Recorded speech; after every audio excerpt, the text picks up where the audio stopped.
Hello everyone, and welcome to my Bold and Beautiful Today channel. The poisonous love that Brooke has won't last. Ridge Forrester and Brooke Logan's reunion. Fans anticipated this as the two of them were planned a trip to Italy together. Brooke's poisonous love won't last. Although Brooke may be ecstatic to be back in Ridge's arms, reality will catch up with her sooner rather than later. The reason for this is that Ridge will eventually do what he has done so frequently in the past. He will abruptly leave her. Brooke doesn't seem to be learning from her prior mistakes, which is something you would assume she would. Ridge was terrible to Brooke and said the most heinous things about her daughter, several soap opera fans wrote in their comments on social media.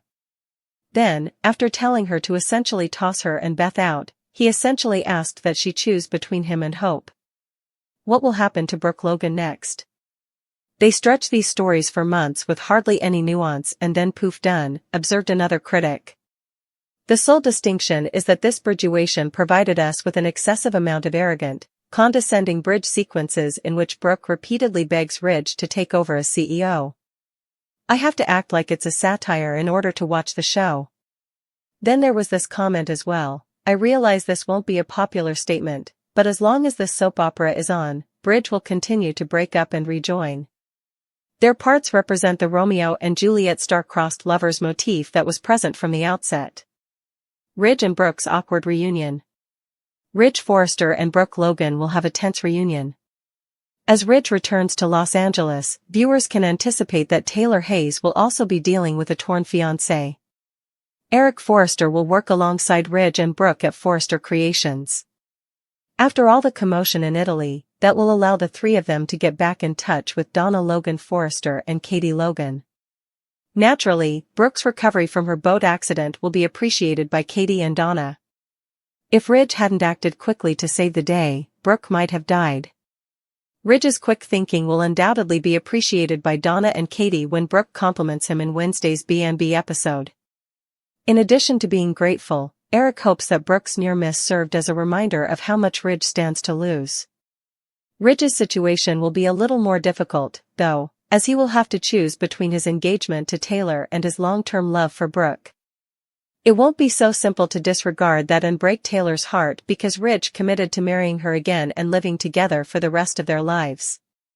Ridge will also find himself reflecting on his kiss with Brooke and his vow to never take her for granted again. Regretfully, Ridge will, at least temporarily, be betraying that pledge. There will be some discomfort as Brooke and Ridge settle back in Los Angeles because they aren't going to be romantically reunited just yet. Taylor may sense a change in Ridge deep down because they will soon be reconnected after the vacation. Taylor might be concerned that Brooke is about to win Ridge's heart once more, but she won't allow it to happen. Taylor will receive concerning updates regarding Ridge's rescue of Brooke, but she will choose to disregard the warning signs and continue with her wedding preparations. Brooke Logan and Ridge Forrester, crystallized in their planned romantic escape to Italy, felt less like a surprising plot twist for the bold and the beautiful faithful and more like the ticking of a grim, familiar metronome, a predictable beat in a decades-long symphony of dysfunction that fans, with weary resignation, saw coming from a mile away. While Brooke undoubtedly basks in the fleeting euphoria of being back in Ridge's arms, perched precariously on Cloud 9, the foundation of this latest bridge iteration isn't built on solid rock or even shifting sand, it's constructed atop the toxic residue of their shared history, a volatile compound guaranteeing that reality's harsh impact is imminent, ensuring this poisonous love is destined for another spectacular, soul-crushing collapse. The poison isn't merely metaphorical, it's systemic, woven into the very fabric of their dynamic through repetitive cycles of betrayal, emotional manipulation, and a fundamental refusal by both parties, but particularly Brooke, to internalize the brutal lessons etched into their past. The core malignancy lies in Ridge Forrester's immutable pattern. His love for Brooke, however passionately declared in moments of reunion, is inherently conditional and transient, perpetually overshadowed by his own ego, familial pressures, especially concerning the Logans versus Forresters feud, or the next perceived slight. History is not just a guide here, it is prophecy. As fans astutely observe across social media platforms, Ridge possesses a well-documented, almost ritualistic tendency to unceremoniously dump Brooke, often in the most callous and public ways imaginable. Recalling recent history isn't dwelling on the past, it's recognizing an established behavioral loop. As one fan sharply highlighted, Ridge's past actions were profoundly unforgivable, targeting not just Brooke but her very motherhood. Ridge was awful to Brooke and said the most heinous things about her daughter. Then pretty much demanded that she choose between him and Hope when he told her to basically throw her and Beth out. This wasn't an anomaly, it was a manifestation of Ridge's core operating principle. His needs and his perspective are paramount, and when challenged or inconvenienced, his love evaporates, replaced by cold dismissal or vicious attack. The expectation that this time will be different, that Ridge has fundamentally evolved, ignores the overwhelming evidence of his ingrained character, a character consistently written to prioritize control, Forrester legacy, and his own bruised pride over sustained, nurturing partnership. Brooke's role in this poisonous cycle is equally critical and tragically self-destructive. Her defining flaw isn't a lack of love, it's a profound lack of learning. Decades of heartbreak, public humiliation, and witnessing Ridge's capacity for cruelty towards her and her children seem to dissolve in the face of his returned attention and promises. You'd think that Brooke would learn from her past mistakes, but that doesn't seem to be the case at all. Is not merely fan frustration, it's the central tragedy of her character arc in this context. Her love for Ridge borders on pathological obsession, blinding her to his repeated betrayals and eroding her self-respect.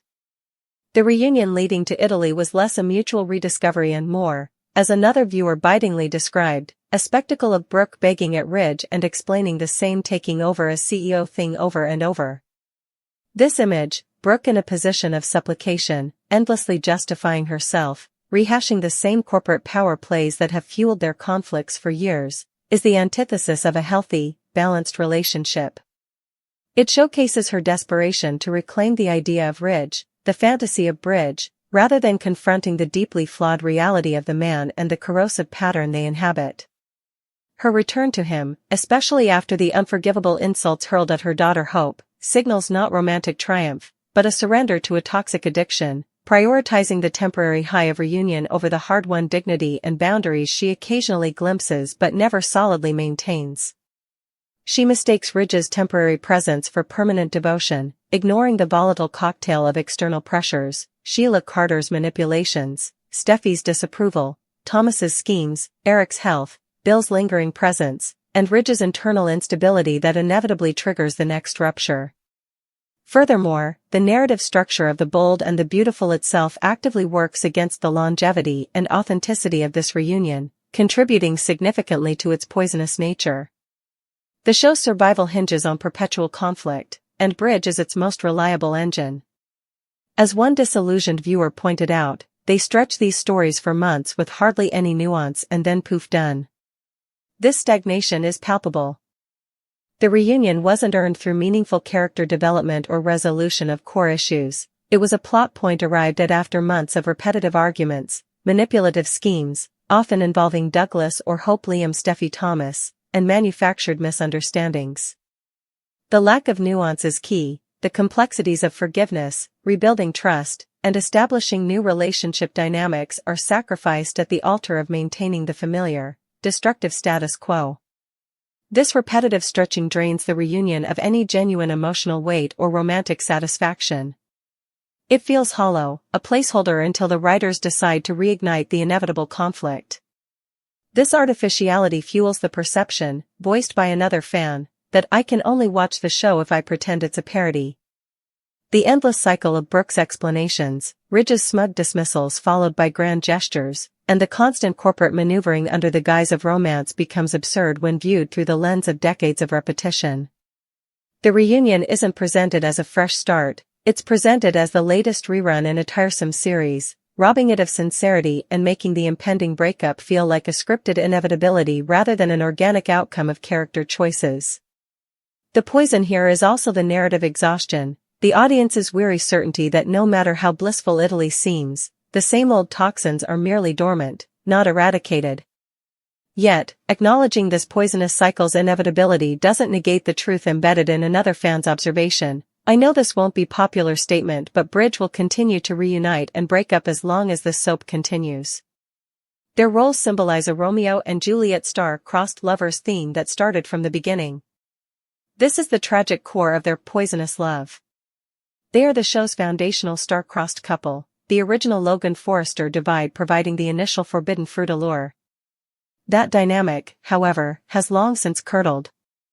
What began as romantic tension fueled by family rivalry has metastasized into a codependent relationship defined by betrayal, trauma, and emotional unavailability. The star-crossed element is no longer external societal pressure, it's the internal toxicity they carry and perpetuate within their relationship. They are crossed by their own flaws, their shared history of pain, and the narrative demands that require them to forever orbit each other in a state of unresolved tension. Their reunions provide temporary catharsis for the characters and a certain segment of fans clinging to the original fantasy, while their breakups fuel the drama for the next cycle. The poison is the engine. However, this doesn't make the current reunion any less doomed. It simply means its collapse is not just predictable based on character history, but essential to the show's continued operation. Italy represents a fleeting ceasefire in their eternal war, not a peace treaty. The very forces that define their star-crossed destiny, the family feud now internalized, Ridge's fickleness, Brooke's desperate need for his validation, the writer's need for conflict, are the same forces that will inevitably detonate this fragile peace. Therefore, Brooke Logan's current intoxication with reunited bliss is less a new chapter and more the prelude to a well-rehearsed tragedy. Ridge Forrester's history is a blueprint for abandonment, his capacity for cruelty towards Brooke and her children a stark warning she consciously ignores. Brooke's own inability to break the cycle, her willingness to beg and explain away fundamental betrayals, ensures she remains complicit in her own heartbreak. The narrative machinery of the soap demands their perpetual oscillation, rendering genuine progress impossible and making their reunions feel increasingly hollow and parodic. While the star-crossed archetype ensures Bridge will likely reunite again in the future, the poisonous nature of their dynamic, a toxic blend of ingrained character flaws, unresolved trauma, and repetitive, nuance-free storytelling, guarantees that this reunion, like all the others before it nurtured by the same toxic soil, is utterly unsustainable. The poison hasn't been purged, it's merely in remission, waiting for the next trigger. The fall from Cloud 9 won't just be swift, it is preordained, the crash landing on the familiar, painful rocks of their shared history inevitable. Their love isn't just stormy, it's contaminated, and no Italian sunset can disinfect its core. The collapse isn't a possibility, it's the only possible outcome this poisonous cycle allows. Brooke Logan and Ridge Forrester crossed its threshold, their shared history a palpable, heavy fog swirling around them, thick with the salt of the Mediterranean, the terror of a near drowning, and the illicit electricity of a kiss that had reignited dormant volcanoes within their souls. This wasn't merely a return from Italy, it was an arrival into a meticulously reconstructed life now trembling on its foundations, an awkward homecoming charged with unspoken gratitude, profound guilt, and the agonizing pull of two irreconcilable paths. The air in the design house seemed to crackle not with creative energy, but with the static of suppressed emotion as Eric Forrester, the patriarch whose own life had been a tapestry woven with threads of love, loss, and reunion, moved forward to embrace them, his presence a grounding force yet also a silent witness to the emotional tempest his son and former daughter-in-law had weathered and brought back ashore. He was swiftly joined by Donna Logan Forrester, her warmth radiating palpable relief, and Katie Logan, whose eyes instantly scanned her sister Brooke with the fierce, protective scrutiny only a sibling who has witnessed decades of heartache could muster. Their collective embrace was a fortress of familial love, a sanctuary built on shared history and Logan's solidarity, immediately focused on the miracle of Brooke's survival. Tears, genuine and cleansing, welled in Katie's eyes as she clutched Brooke, the terrifying news of the boat tumble replaying in her mind, the image of her sister, vibrant and indomitable Brooke, pitched helplessly into the churning sea was a nightmare made real, a stark reminder of mortality's thin veil. Donna's voice, thick with emotion, echoed the unspoken dread. Brooke could have died, the vibrant light extinguished forever in a cruel instant of chaos on the water. This shared trauma, this brush with oblivion, became the immediate, unifying language of their reunion, a stark backdrop against which Ridge's actions shone with heroic, life-altering luminescence. When Brooke, her voice still carrying a faint tremor from the ordeal yet filled with an undeniable fervor, began to sing Ridge's praises, recounting his instinctive, fearless plunge into danger, his strength pulling her from the grasping depths, his unwavering presence in those terrifying moments. The gratitude from Donna and Katie overflowed, directed squarely at the man who had defied fate to return their sister whole.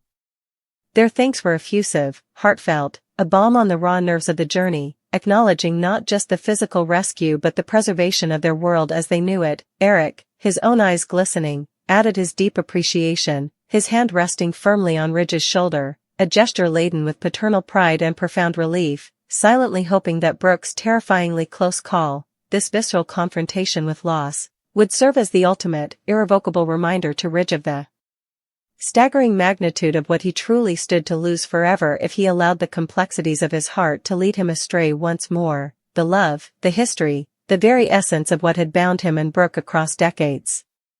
Yet, for Ridge, standing amidst this outpouring of familial gratitude and relief, the atmosphere was thick with a different, more suffocating weight, the exquisite agony of being torn.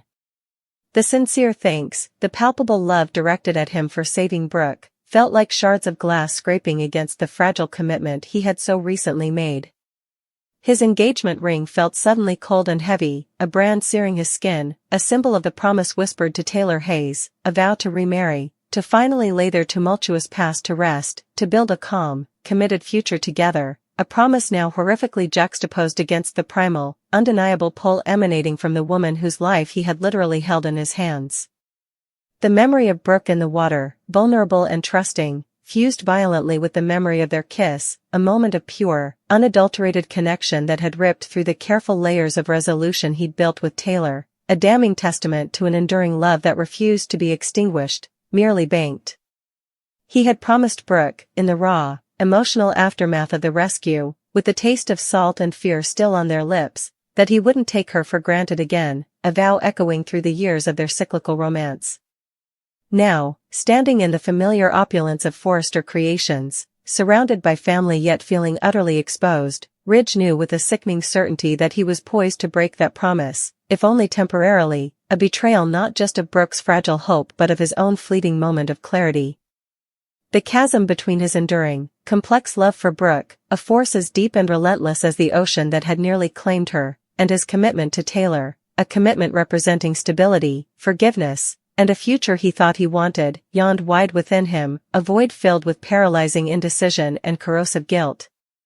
He loved Taylor, valued their partnership, cherished the peace they had fought for, and the thought of shattering her trust, of causing her the profound pain of another public humiliation at Brooke's hands, was a physical ache. Yet, Brooke's presence, the echo of their kiss, the sheer, terrifying reality of almost losing her, resonated within him with a seismic intensity that threatened to crumble the walls he'd built around his heart. This internal war rendered the homecoming profoundly awkward. Every glance exchanged with Brooke was loaded with unspoken words and remembered touches, crackling with a tension that hummed just beneath the surface of polite conversation, yet simultaneously strained by the immense, unbreachable distance his engagement imposed. They orbited each other in the office, familiar spaces suddenly charged with dangerous intimacy and an equally potent restraint, their movements careful, their words measured, the easy camaraderie replaced by a palpable awareness of the forbidden line they had crossed and the precarious ledge upon which they both now stood. The warmth of the family's welcome couldn't melt the ice of unresolved desire and impending heartbreak. Reunion, in the romantic sense Brooke might secretly yearn for and Ridge's heart might scream for, was agonizingly out of reach, held hostage by the ring on his finger and the specter of the woman awaiting his return. This fragile, unsustainable limbo, however, was destined to be short-lived. The clock was ticking towards an inevitable, far more perilous reunion, Ridge's return to Taylor. The moment she would step into his arms, seeking the comfort and reassurance of her fiancé safely home, hung over him like a sword. Taylor Hayes, psychiatrist and veteran of the Brooke Ridge battlefield, possessed an intuition honed by years of navigating their destructive gravitational pull. She would look into Ridge's eyes, touch his hand, feel the subtle shift in his energy, a lingering distraction, a hesitation in his embrace, a fraction of a second too long before returning her kiss, a certain guardedness when Brooke's name inevitably arose. Deep down, beneath the veneer of relief at his safe return, Taylor would sense it. The tectonic plates beneath their carefully rebuilt relationship had shifted during that Italian sojourn. The troubling updates about Ridge's dramatic, hands-on rescue of Brooke, the sheer physicality of it, the life-and-death intensity, the isolation in a romantic foreign locale, would land like stones in the still pond of her hope, sending out ripples of unease. The narrative of the boat tumble, Ridge the hero, Brooke the vulnerable survivor, was tailor-made to reignite ancient embers, and Taylor knew the script by heart. A cold dread would clutch her heart. Brooke was once again on the precipice of stealing Ridge away, leveraging vulnerability and shared trauma, that potent Logan cocktail, to shatter their hard-won peace. Yet, Taylor's response, forged in the fires of countless romantic wars, would be one of fierce, almost defiant resolve. She would consciously, deliberately, choose to ignore the crimson warnings flashing in her mind, the instinctive alarm bells ringing. She would rationalize Ridge's distance as post-traumatic stress, the awkwardness as residual shock from the accident. She would clamp down on her suspicions, smother her intuition with the fuel of her love and the concrete plans already in motion. The wedding invitations, the dress, the future they had envisioned, these would become her armor, her mantra. She would stick to her wedding plans with a tenacity born of desperation and deep-seated fear, refusing to yield, refusing to let history repeat itself this time, determined to fight for the future she believed Ridge had promised, even as the man himself stood paralyzed, his heart a fractured territory claimed by two opposing loves, the weight of his own awkward homecoming settling upon him like lead, a harbinger of the devastating choices looming on the horizon, choices that promised to shatter hearts and reshape the landscape of their lives yet again. The relief of survival was already eclipsed by the suffocating tension of love's impossible triangulation.